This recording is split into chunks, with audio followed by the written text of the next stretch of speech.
La gestion de la ville de Niamey et les grèves des agents des services de municipalité. Le président du conseil de ville de Niamey se prononce sur cette situation. Hassan Seydou explique clairement ce qui se passe. Vous les suivez dans cette édition. Le programme de gestion des risques et des catastrophes de développement urbain PGRC2U a fait un don du matériel au ministère de l'hydraulique et de l'assainissement. Jeudi 2 mars 2017, mesdames et messieurs, bonsoir et bienvenue à cette édition sur la télévision Labari. Quatrième jour, c'est jeudi de grève des agents des services des municipalités de la ville de Niamey. Un mouvement suivi des sittings dans le logo de l'hôtel de ville de Niamey. Les travailleurs des mairies accumulent 8 mois d'arrêt de salaire. Suivez plutôt. Plus rien ne pourra stopper les travailleurs des services des collectivités territoriales de la ville de Niamey dans leur mouvement de grève. Cette semaine encore, ils ont décidé de faire des sittings du lundi au vendredi dans l'enceinte de la ville de Niamey pour exprimer une fois de plus leur mécontentement aux autorités municipales. Nous sommes toujours en négociation. On a entamé des négociations avec les autorités municipales par rapport à ces arriérés du salaire-là. C'est toujours le principe d'opération et de paiement à l'arrêt compte parcelle qui est en vie, quoi. Donc, pas encore, nous sommes toujours en négociation pour le moment. Donc on n'a pas vraiment finalisé les choses. Donc les mouvements continuent. Et jusque-là, si encore rien n'est fait, parce que vous n'êtes pas sans savoir que le PM a demandé à ce qu'en 2007, qu'il n'y ait plus d'arrêt de salaire. Donc à la fin de chaque mois, il faut payer. Et voilà que maintenant nous sommes à l'échéance du mois de février. Jusqu'à présent, nous n'avons pas rien vu. Donc on nous a dit que c'est le terme issu. Donc nous attendons de voir. Ces agents démotivés mais très engagés dans le combat doivent prendre leur mal en patience. La situation est loin de trouver le bout du tunnel. Les dispositions de l'article 5, chapitre 1, du titre 1 du livre 2 du CGI qui stipule que toute exonération d'impôts ou de taxes revenant à la commune ou à la région, autre que celles prévues par le Code des investissements, la loi minière, les lois sur les grands projets miniers, le Code pétrolier et les conventions internationales accordées par l'État doivent faire l'objet d'une compensation financière intégrale et concomitante à la vie. Les difficultés de trésorerie de la ville de Niamey ont commencé en 2016 de la nouvelle interprétation soudaine et inattendue de cet article. Avant cela, les salaires sont systématiquement payés par le Trésor en attente des provisions des recettes des impôts. Ainsi, depuis plusieurs mois, les services des municipalités de la ville de Niamey fonctionnent au pas de caméléon du fait des grèves répétées des agents qui attendent toujours le paiement de 8 mois d'arrêt de salaire. Restons dans les locaux de la ville de Niamey, pointé du doigt par le ministre Hassoumi Moussaoudou comme seul responsable de la situation qui prévaut à la ville de Niamey. Hassan Seydou, le président du conseil de ville, sort de sa réserve et contre-attaque le propos du ministre Hassoumi. Hassan Seydou était face à la presse ce jeudi pour éclairer l'opinion nationale. Suivez plutôt. Si le maire ne paye pas ses salariés, c'est à lui. L'argent qu'ils ont au trésor, chaque fois il les prend. Il n'a rien du tout au trésor. La dernière fois, il venait d'avoir 200 millions, j'ai donné l'instruction de leur payer leurs 200 millions. Chaque fois qu'ils ont de l'argent, ils l'ont pris au trésor. Il n'y a rien du tout. Il y a les députés de Niamey qui étaient venus me voir il y a 2 mois, enfin 1 mois, 2 mois. Pour me poser le problème, j'avais appelé le trésorier général, l'agent central du trésor. À l'époque, ils avaient 30 millions au trésor. Voilà. On les a payés. Parfois ils sont en découvert, parfois ils sont créditeurs. Là, il y a une semaine, ils étaient créditeurs de 200 millions. J'ai donné les instructions, chaque fois que ça arrive, les payer. Mais seulement, il sait, lui, le maire, les opérations qu'il fait avec d'autres banques. Ce n'est pas au trésor. Donc nous, on ne rentre pas dedans, je n'avons rien à voir. Il n'y a pas de raison que s'ils ont de l'argent au trésor, nous les bloquions. Surtout que nous connaissons la situation de ces travailleurs. Mais ils payent ses fournisseurs, d'ailleurs, vous savez. Nous, on n'a rien à voir avec ça. Nous payons la mairie ce qu'elle a et nous souhaitons qu'effectivement la mairie ait les conditions et qu'il y ait une gestion qui permette de payer les travailleurs de la mairie. Ces propos du ministre Hassoumi Massaoudou ont été balayés d'un revers de main par le président du conseil de ville de Niamey. Hassan Seydou, très rassurant, contredit le ministre Hassoumi Massaoudou. On a parlé de paiement des factures. Depuis mon installation, hormis les salaires, je n'ai jamais bénéficié de retrait important du Trésor, à 2 exceptions près. Lors de la visite d'État du président français, le Trésor a consenti le retrait de notre compte de 270 millions pour le toilettage de la ville. Et dernièrement, dans le cadre de la récupération des domaines publics communément appelés déguerpissement, on a été autorisé également à décaisser 250 millions. Tous les fournisseurs importants ainsi que les salaires sont envoyés au Trésor qui se charge des règlements. Je voudrais signaler ici que, constatant la tendance, nous avons demandé et écrit au Trésor pour privilégier les salaires. En outre, nous n'avons jamais opéré de paiement de fournisseurs dans aucune banque de la place. Et d'autre part, nous n'avons jamais non plus emprunté 1 centime aux banques de la place. Nous estimons jusqu'à preuve du contraire que la mairie dispose bel et bien de fonds au Trésor conformément au Code des impôts. Arrivé à la tête de la ville de Niamey le 7 novembre 2013, après l'éjection de Oumar Dogari pour mauvaise gestion, Hassan Seydou tient à préciser que la ville de Niamey est une collectivité territoriale de droit public et non privé. Ses propres recettes mensuelles sont estimées à 75 millions de francs CFA. Le budget 2017 de la ville de Niamey est arrêté en dépenses et en recettes à 53 milliards de francs CFA, dont 25 pour le fonctionnement et 28 milliards de francs CFA pour les investissements. Rendez-vous à la fin de cette édition pour suivre l'intégralité de la sortie médiatique ce matin du président du conseil de ville de Niamey, Hassan Seydou. Elle est toujours au cœur de l'actualité au Niger. C'est l'affaire de 200 milliards de francs CFA virés dans un compte bancaire à Dubaï, comme l'a rapporté le Courrier. Une affaire que les Nigériens attendent toujours de voir claire sur son contour et qui suscite beaucoup de réactions. Nous vous proposons de suivre un extrait, celle de Nouh Arzaka. Ça fait quelques semaines que cette question de 200 milliards pratiquement fait couler beaucoup d'encre et de salive. Voilà une situation dont on ne pouvait même pas, nous, en ce qui nous concerne, nous imaginer que ça peut véritablement concerner Massaoudou. Étant entendu qu'il n'a aucun rapport avec la Sopamine. Il est directeur de cabinet du président. Cette position ne le met pas en rapport avec la Sopamine, qui est une société d'État. D'accord ?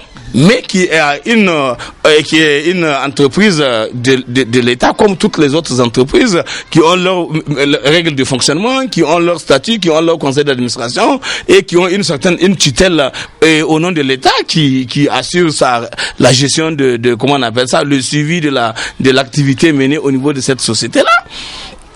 Donc, en conséquence, c'était la question que tout le monde se posait. Parce que c'était pas, comme ça, là, on peut pas, nous, on est suffisamment critiques et pour ne pas accepter de nous laisser aller comme ça parce que un journal a balancé une information, qu'on puisse être dans la position de croire que ça, c'est du vrai. Donc, nous avons considéré qu'on était là en train de nous demander, c'est quoi la vérité de tout ça? Quand, voilà, lui-même, il arrive et il commence à donner des explications sur la situation, et parce que le journal l'a interpellé, il a estimé qu'il est en devoir de donner des explications. Et s'il doit donner des explications, et donc il faut qu'il dise ce qui s'est passé. Et maintenant, et pour tout dire, il a commencé par d'abord raconter aux Nigériens et l'uranium du Niger, comment on le vend et quelle quantité on peut avoir et quelle est la part que peut avoir la Sopamine en tant que société qui gère le portefeuille de l'État dans les différentes sociétés au nombre de 8 dans lesquelles aujourd'hui la Sopamine représente le Niger. Et il a essayé de dire tout ça comme pour dire pour lui qu'en fait, il faut pas que les gens pensent ce qu'ils disent, qu'on a vendu de l'uranium, que Sopamine a vendu de l'uranium du Niger, et qu'elle a eu 200 milliards et que les 200 milliards ont été virés dans un compte ailleurs. C'est ça qu'il a tenté d'expliquer.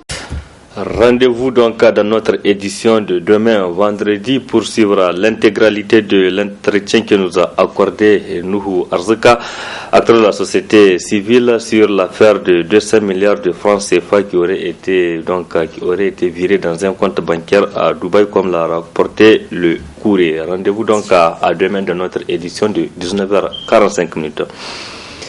Dénoncer la gestion des autorités de la 7e République, c'est l'objet de la marche pacifique suivie d'un meeting qui projette d'organiser le Front pour la restauration de la démocratie et de la défense de la République FRDDR, la nouvelle coalition politique de l'opposition.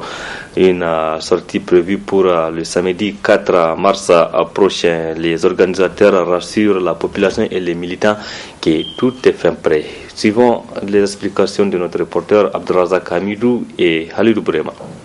Nous revenons pour vous reporter pour cause de deuil national, la marche pacifique suivie de meeting qu'organise l'opposition FRDDR devait se tenir le samedi 25 février passé. Elle va se tenir finalement ce samedi 4 mars à la place de la Concertation.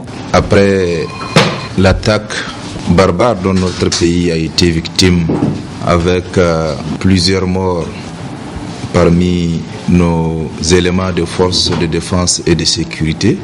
Le 22 février dernier, la coordination nationale du Front pour la restauration de la démocratie et la défense de la République s'était réunie, avait non seulement reporté la manifestation du 25 février, mais également décidé d'un deuil de 5 jours.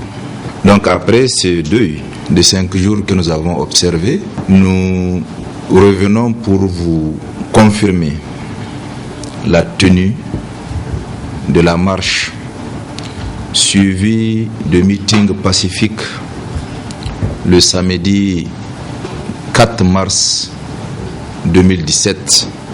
Seule la date initiale a changé. Le programme reste le même. L'heure, c'est 8 heures. Le lieu de rassemblement, c'est la place Toumo.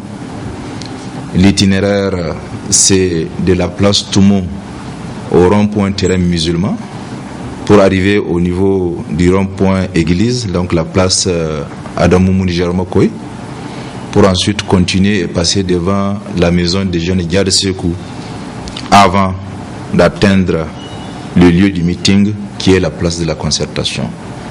Donc naturellement, nous demandons à l'ensemble des Nigériens, dans la mesure où nous avons dit que la situation actuelle de notre pays nous impose de parler en termes de Nigériens et non en termes de militants de nos partis. Donc nous demandons par conséquent à l'ensemble des Nigériens, épris de paix et de justice, de nous rejoindre à la place Toumo pour marcher avec nous afin de dénoncer ensemble les différents travers que nous avons observés dans notre pays. Une marche pacifique pour laquelle le FRDDR appelle à la mobilisation de tous. Qui est la place de la Concertation.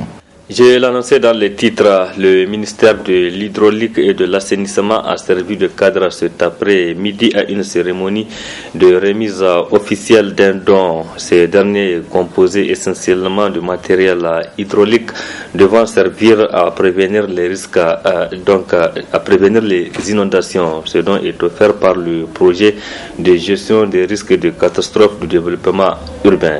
Voyons tout cela avec Adam Soumana et Ismaël Abdoulaye. Matériel roulant et essai hydrologique, telle est la composition du don, dont la réception fait l'objet de la présente cérémonie. Un appui destiné au ministère de l'Hydraulique par le projet de gestion des risques de catastrophes et de développement urbain, dont le premier responsable n'a pas manqué de souligner son importance. Le présent appui du projet de gestion des risques de catastrophes et de développement urbain à la Direction générale des ressources en eau, qui est conforme à la convention de partenariat qui lie nos deux structures, a été acquis pour servir à la prévention des inondations au niveau de 5 stations hydrométriques sur 30 stations prévues, ainsi qu'au jaugeage des débits d'eau sur le fleuve Niger. Ce matériel doit servir spécifiquement au suivi Il y a la surveillance des hauteurs et des débits des cours d'eau, ainsi qu'à la collecte et au traitement des données hydrologiques. Le montant de ce premier lot de matériel destiné au suivi des cours d'eau est de 136 636 5 francs CFA. S'en est suivi la remise symbolique du don au ministre de l'Hydraulique et de l'Assainissement qui a dans son adresse à cette occasion loué les actions menées par le projet de gestion des risques de catastrophe et de développement urbain avant de donner la composition du don. La cérémonie qui nous réunit aujourd'hui concerne la réception officielle du premier lot de matériel hydrologique pour la surveillance des niveaux et débits le long du fleuve Niger. Ce matériel financé par le PGRCDU est composé de 5 limnigraphes pour la mesure de niveau des eaux de surface et la transmission automatique des niveaux d'eau, combination de la vitesse des courants et des débits dans les eaux de surface peu profondes, 2 bateaux pneumatiques à moteur, 7 gilets de sauvetage, 7 tablettes pour la programmation et la lecture des données, un package complet de nivellement, 5 échelles luminimétriques, un véhicule 4x4, 3 motos tout-terrain, 4 ordinateurs et 4 imprimantes multifonctions. À cela, il faut ajouter le renforcement de capacité sur l'installation et l'utilisation de matériel hydrologique de 2 cadres hydrologues pendant 10 jours en Allemagne. D'amples explications ont été fournies au ministre sur le matériel par les experts. Il appartient désormais aux bénéficiaires de faire bon usage de ce matériel au grand bénéfice des populations nigériennes. La compagnie de téléphonie mobile Orange Niger au chevet des agriculteurs et éleveurs à travers son produit Labaroun Kassoua.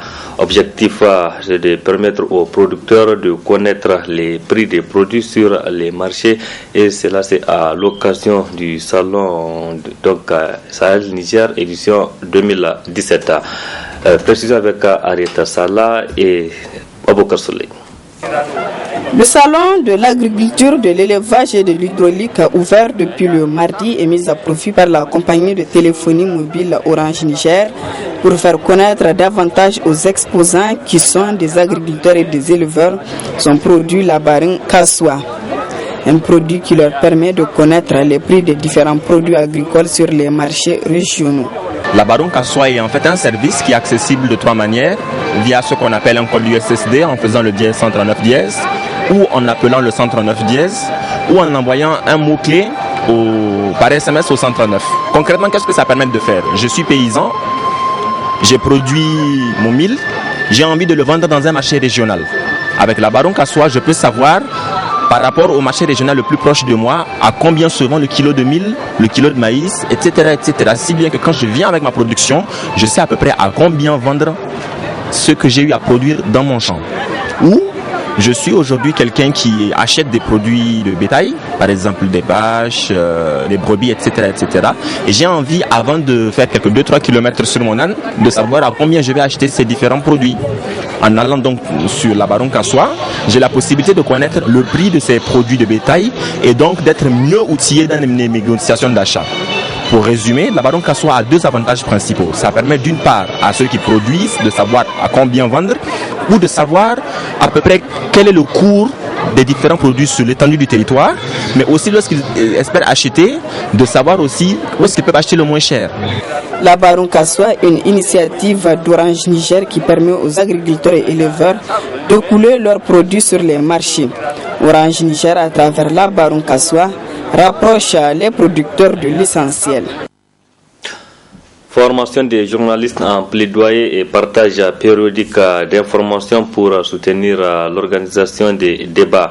Elle est organisée par les organisations de la société civile appuyées par membres de la campagne Cultivons en collaboration bien sûr avec la Fédération de coopératives maraîchères du Niger. Le compte rendu avec Asma Ouseidou et Nasser Seydou. Cet atelier de formation des journalistes en plaidoyer et partage périodique d'informations pour soutenir l'organisation des débats avec les organisations paysannes vise à faire le point sur les enjeux du financement agricole au Niger. La question du financement est une question préoccupante parce que nous avons pris l'engagement politique que les Nigériens nourrissent les Nigériens. Ça a un coût.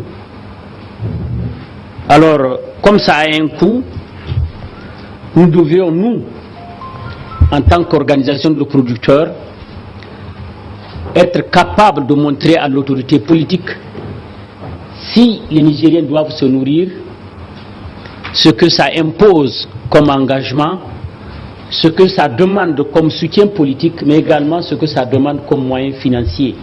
Pas seulement les moyens financiers, mais même les moyens techniques, les appuis conseils. Aujourd'hui, que quel que soit le nombre de terres qu'a un producteur, se présenter devant une banque pour demander un financement, c'est une chose extrêmement difficile. Quel que soit le nombre de toupos que tu as, quand tu te présentes devant une banque, mais le système fait qu'on n'est pas reconnu. Donc du coup, notre métier n'est pas reconnu. Et quand le métier n'est pas reconnu, naturellement, on a des difficultés, contrairement à un planton ou à quelqu'un d'autre qui a un statut, qui a cette possibilité d'accéder à ces financements. Appuyé par Oxfam, ces derniers souhaitent la création d'un réseau en alliance avec les organisations paysannes afin de les aider à faire la plaidoirie.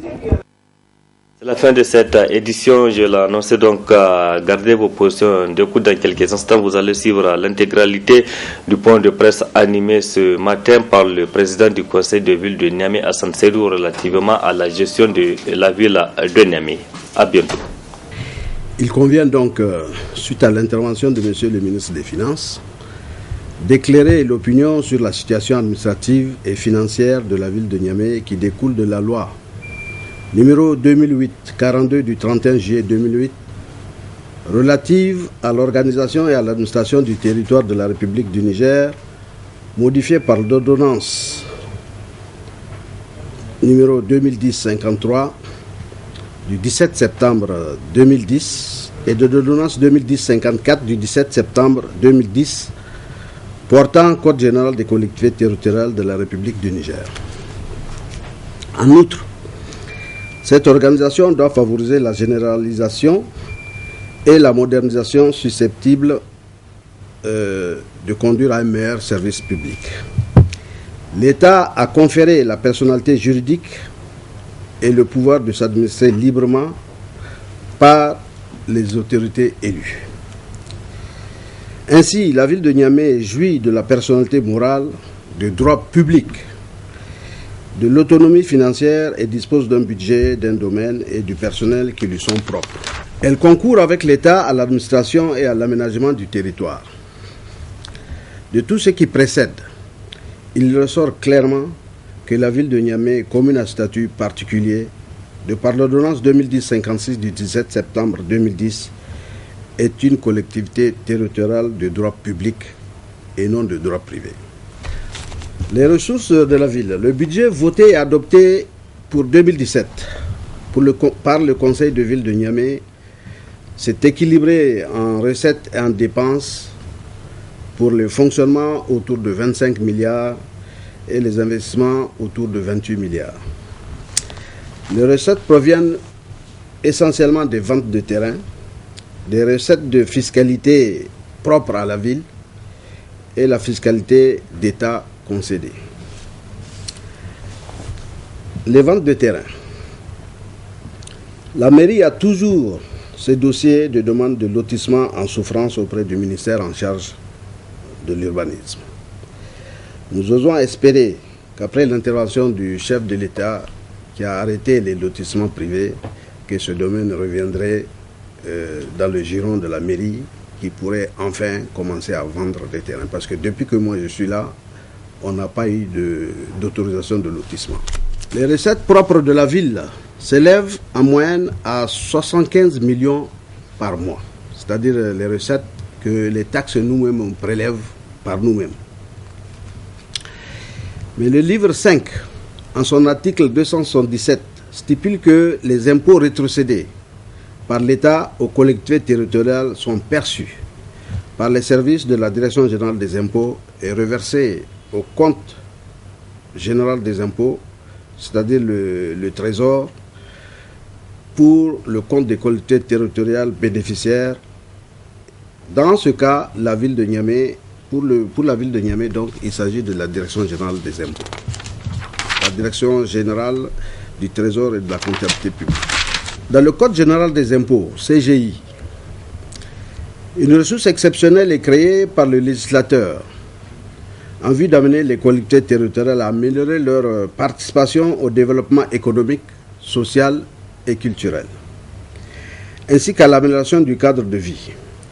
Cette ressource découle des dispositions de l'article 5, chapitre 1, du titre 1 du livre 2 du CGI, qui stipule que toute exonération d'impôts ou de taxes revenant à la commune ou à la région, autre que celle prévue par le Code des investissements, la loi minière, les lois sur les grands projets miniers, le Code pétrolier et les conventions internationales accordées par l'État, doit faire l'objet d'une compensation financière intégrale et concomitante à la ville. Les difficultés de trésorerie de la ville de Niamey ont commencé en 2016 de la nouvelle interprétation soudaine et inattendue de cet article. Avant cela, les salaires sont systématiquement payés par le Trésor en attente des provisions des recettes des impôts. À titre indicatif, la lettre 1084 du 10 octobre 2014 reçue de la DGI nous informait que pour 2013, la DGI a recouvré 30 milliards 083 741 350 francs CFA, dont 4 milliards 32 millions 324 millions 880 000 francs CFA de recettes cash. Pour 2014, à fin août, le cash s'élevait à 5 milliards 134 millions 967 725 francs CFA. Et pour les exonérations, elle s'élève à 13 milliards 141 millions 233 035, donc je disais à fin août. Nous ne disposons malheureusement pas des chiffres de 2015 et de 2016, mais sur la base de 2013, il est aisé de comprendre que bon an, mal an, c'est au moins 25 milliards de francs CFA qui sont engrangés. Ici, il est bon de préciser que le budget de la ville de Niamey repose essentiellement sur les recettes fiscales du Trésor à hauteur de 82%, pour 2017 en tout cas. Nous demandons simplement la transparence avec la DGI et le Trésor et l'interprétation correcte de l'article 5 dont je parlais tout à l'heure. On a parlé de paiement des factures. Depuis mon installation, hormis les salaires, je n'ai jamais bénéficié de retrait important du Trésor, à deux exceptions près. Lors de la visite d'État du président français, le Trésor a consenti le retrait de notre compte de 270 millions pour le toilettage de la ville. Et dernièrement, dans le cadre de la récupération des domaines publics communément appelés déguerpissement, on a été autorisé également à décaisser 250 millions. Tous les fournisseurs importants ainsi que les salaires sont envoyés au Trésor qui se charge des règlements. Je voudrais signaler ici que, constatant la tendance, nous avons demandé et écrit au Trésor pour privilégier les salaires.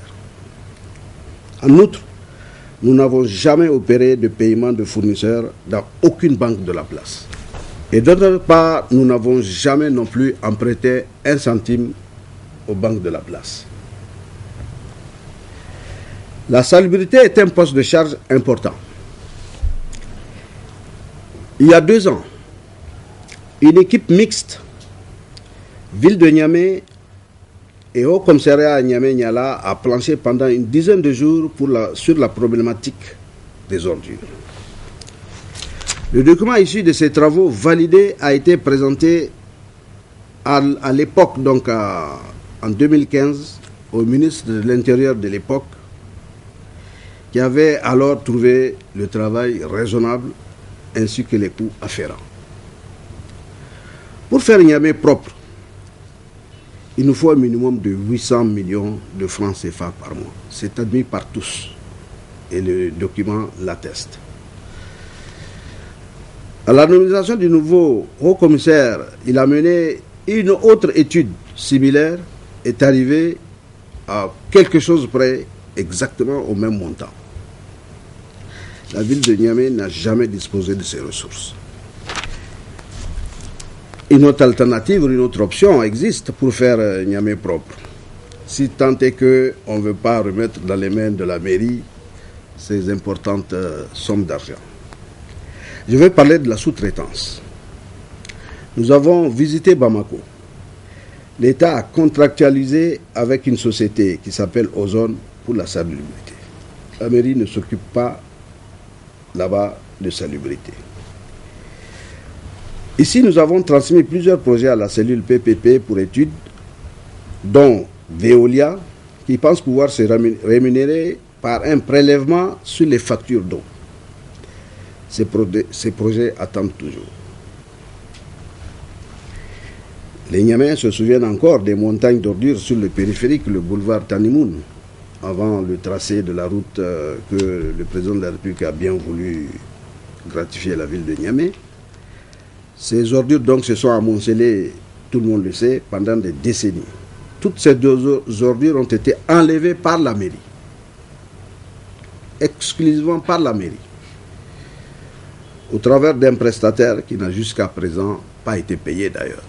Je parlerai un peu d'éclairage public et de feux optiques. Vous savez que sur chaque kilowattheure vendu, il est prélevé 2 francs au travers de l'ANFICT pour financer les extensions du réseau et l'entretien de l'existant. La mairie, depuis mon installation et même avant, n'a jamais perçu cet argent. C'est pour cela qu'à défaut de disposer de ces fonds, nous avons signé une convention avec la Nigélec pour s'occuper de ce volet depuis 2 mois déjà. Les autres charges traditionnelles de la ville de Niamey.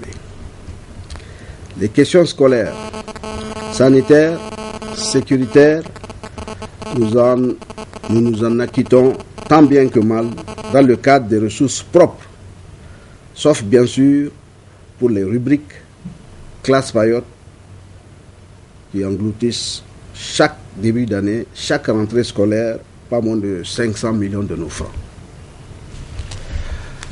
En conclusion, nous estimons jusqu'à preuve du contraire que la mairie dispose bel et bien de fonds au trésor conformément au code des impôts. Je n'ai ménagé aucun effort pour rendre le cadre de vie des Niameyens agréable, mais j'ai toujours été confronté au manque de ressources. Voilà ce que je voulais vous dire et j'espère que nous allons nous asseoir ensemble, la DGI, le Trésor et nous-mêmes, pour que les relations soient plus transparentes dans l'intérêt bien compris des Niameyens. Merci.